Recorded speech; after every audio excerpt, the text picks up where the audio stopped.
ইসলামী আন্দোলন বাংলাদেশ কি আওয়ামী লীগের দালাল? কি বলেন আপনারা? আওয়ামী লীগকে এদেশ থেকে বিতাড়িত করার জন্য বৈষম্য বিরোধী ছাত্র আন্দোলনের সাথে ঐকমত্য পোষণ করে ৪৪ ধারা ভঙ্গ করে মিছিল নিয়ে বের হয়েছেন আমাদের প্রাণপ্রিয় নেতা সৈয়দ মোহাম্মদ ফয়জুল করিম দামাত বরকাতুহু।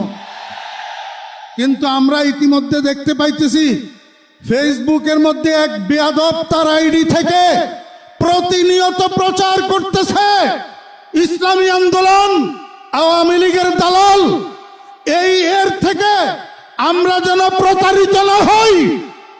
কোনদিন ইসলামী আন্দোলন কারো, শুধু আওয়ামী লীগ নয়, কারো দালাল ছিল না, বর্তমানেও নাই এবং ভবিষ্যতেও ইসলামী আন্দোলন কারো দালালি করবে না।